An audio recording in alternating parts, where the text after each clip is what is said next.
जबकि शिक्षा मंत्री महिपाल ढांडा भी मौजूद रहे। मनोहर लाल ने कार्यक्रम की शुरुआत की। स्कूली बच्चे भी इस कार्यक्रम में मौजूद रहे। इसरो से जुड़े लोग भी कार्यक्रम से जुड़े। पीएम मोदी ने देशवासियों को दिया खास संदेश। करनाल के मंगलसेन ऑडिटोरियम में राष्ट्रीय अंतरिक्ष दिवस मनाया गया है। केंद्रीय मंत्री मनोहर लाल, हरियाणा के शिक्षा मंत्री महिपाल ढांडा ने कार्यक्रम में शिरकत की। मनोहर लाल ने दीप प्रज्वलित कर कार्यक्रम की शुरुआत की है। कार्यक्रम में अलग अलग स्कूलों के बच्चे भी मौजूद रहे। वहीं इसरो से जुड़े लोग भी कार्यक्रम में पहुंचे। बता दें कि देश तीसरा राष्ट्रीय अंतरिक्ष दिवस मना रहा है। वहीं प्रधानमंत्री नरेंद्र मोदी ने देशवासियों के नाम अपना वीडियो संदेश दिया। केंद्रीय मंत्री मनोहर लाल ने कहा कि 23 अगस्त को राष्ट्रीय अंतरिक्ष दिवस के रूप में मनाया जाने लगा है। जिस प्रकार से 23 अगस्त 2023 को चंद्रयान 3 चांद पर उतरा था, विक्रम लैंडर वो चांद पर उतरा था, उसी बात को याद करते हुए हमारे देश में देशवासियों को जानकारी मिल सके, उसकी जानकारी देने के लिए स्कूल और कॉलेज के बच्चों को भी जानकारी वैज्ञानिक सबको दें। हमारे जीवन में भी अंतरिक्ष का इस विधियों का भी बहुत बड़ा योगदान है। केंद्रीय मंत्री मनोहर लाल ने कहा कि हमारे देश में वैज्ञानिकों का अहम योगदान है।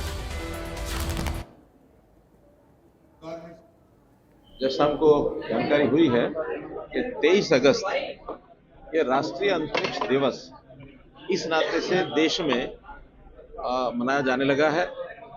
आज तीसरा अंतरिक्ष दिवस था क्योंकि 2023 में 23 अगस्त 2023 चंद्रयान 3 जो है वो चांद के ऊपर उतरा था। विक्रम जो लैंडर है वो चांद के ऊपर उतरा और उसी बात को याद रखते हुए हमारे देश की नई पीढ़ी को स्पेस के बारे में, अंतरिक्ष के बारे में जानकारी मिले कि आखिर अंतरिक्ष का कितना बड़ा रोल है और कितना बड़ा स्कोप है, उस सारे की जानकारी देने के लिए स्कूल के विद्यार्थियों को, कॉलेज के विद्यार्थियों को या जो वैज्ञानिक हैं वो सब इस दिन बैठ करके कोई विचार विमर्श करें।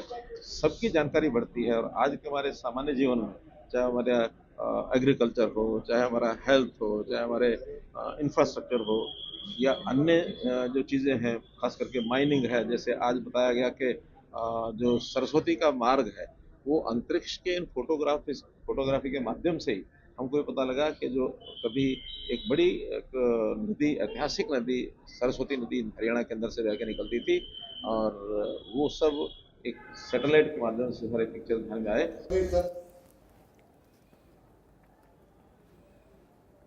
तो वही केंद्रीय मंत्री मनोहर लाल ट्रेन के जरिए करनाल आए भी और गए भी ट्रेन के ही जरिए। इस दौरान मनोहर लाल ने कहा कि मुझे लगता है कि आयु के हिसाब से अब आराम चाहिए। वो आराम ट्रेन में मिलता है। लंबा सफर नहीं है, आराम से पहुंच जाते हैं। ट्रेन में कम समय लगता है, बल्कि रोड से ज्यादा समय लगता है। मनोहर लाल ने कहा कि करनाल को जल्द मेट्रो मिलेगी। वहीं कांग्रेस के संगठन पर बोलते हुए मनोहर लाल ने कहा कि कांग्रेस के लोग बीजेपी के खिलाफ प्रदर्शन नहीं कर रहे, वो स्वयं अपनी किसी दौड़ में लगे हुए हैं कि कोई किसी की नजर में आ जाए। अब वो जनता को सोचना है कि किसकी बात माननी है। आज भी उनके पास किसी प्रकार का कोई मुद्दा नहीं है। पहली बात तो है कि बैठ करके कोई बहुत ज्यादा भीड़ भाड़ ये नहीं रहती है, अपना बैठे चेयर पर और दिल्ली पहुंच गए। रास्ते में मोबाइल का काम है मोबाइल का कर लिया, फाइल का काम है फाइल का कर लिया, लोग मिल गए उनसे गपशप कर ली। गाड़ियों से आने जाने से तो रास्ते में ट्रैफिक हुआ वो मुझे लगता है कि ट्रेन में मेरे जैसे व्यक्ति को अब आयु के नाते थोड़ा आराम चाहिए, तो ट्रेन में आराम भी मिलता है, वो कार में नहीं मिलता है। इसलिए उसका भी सुविधाजनक तरीके से लंबा सफर नहीं है, 1 घंटे में, 1.25 घंटे में ट्रेन दिल्ली पहुंच जाएगी, बल्कि बाई रोड से ज़्यादा समय लगता है। इसका हर प्रकार से लाभ है।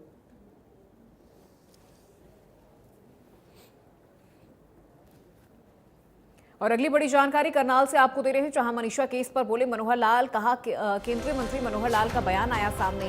उन्होंने कहा कि इस विषय पर सरकार काफी गंभीर है। मनोहर लाल ने कहा कि एक ट्रैक पर सभी चीजें चल रही हैं। हरियाणा पुलिस अच्छे से जांच कर रही है। बढ़िया एजेंसी से जांच करने के लिए सरकार तैयार है। विपक्ष केवल इस मुद्दे पर राजनीति कर रहा है।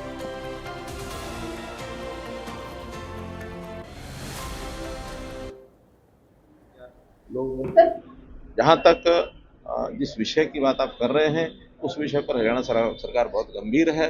एक घटना बड़ी दुखद घटना है। इस प्रकार की घटनाओं को एक चैलेंज के रूप में लेना ही चाहिए, लेकिन चूंकि एक दुर्घटना है, वो उस घटना में एक मृत शरीर का जैसा पोस्टमार्टम होता है, जैसा उसके पुलिस के द्वारा छानबीन होती है, उन सब बातों को लेकर के ठीक ट्रैक पर चीज़ें चल रही हैं। परिवार की संतुष्टि के लिए पोस्टमार्टम पहले हुआ तो उनका दोबारा कराना दोबारा भी हुआ। बाद में ये आया कि नहीं एम्स में तीसरी बार कराया जाए तो तीसरी बार के लिए भी सरकार तैयार हो गई कि हम कराएंगे। बॉडी वहाँ भेज करके उसका विसरा लिया गया है, उसका पोस्टमार्टम आएगा। जहाँ तक जांच का विषय है, हरियाणा पुलिस जांच अच्छी प्रकार से कर रही थी, कर भी रही है। उन्होंने कुछ चीज़ें सूत्र ढूंढे हैं, फिर भी परिवार के लोगों ने कहा कि नहीं हमको सीबीआई से जांच करानी है। हमें किसी प्रकार की आपत्ति नहीं है कि जिस बढ़िया से बढ़िया एजेंसी से जांच करवाने के लिए तैयार है, हम उस एजेंसी को जांच देने के लिए तैयार हैं। क्योंकि ये झगड़ा अगर कोई किसी प्रकार का कल्प्रिट कोई निकलेगा भी तो लोकल निकलेगा। इसमें सरकार का या सरकारी पक्ष का, सरकारी पार्टी का ऐसा कोई रोल नहीं है। आखिर हम चाहते हैं दोषी कोई भी उसको सख्त से सख्त सजा मिले, ये सरकार का मुख्य काम होता है। तो उस नाते से सरकार अपना काम कर रही है। विपक्ष केवल राजनीति करने के लिए इस प्रकार का रोल है। पहली बात तो यह है कि जैसे केंद्र में इस बार संसद को बिल्कुल विपक्ष ने चलने नहीं दिया और ऐसे ऐसे मुद्दे जो वास्तव में तो उनको सब समझ है और उनके ही खड़े किए हुए मुद्दे हैं, उन्हीं के विपरीत वो बातें जाने वाली हैं, लेकिन उस चीज़ को न समझते हुए, न समझने के कारण से उन्होंने जैसा व्यवधान पूरा महीना भर केंद्र में लोकसभा या राज्यसभा को नहीं चलने दिया और उन्हीं विपक्षी दलों के आगे जो मित्र दल हैं या वो स्वयं दल हैं, उनको एक आभास हुआ कि शायद सदन को न चलने देने से कोई लाभ होगा।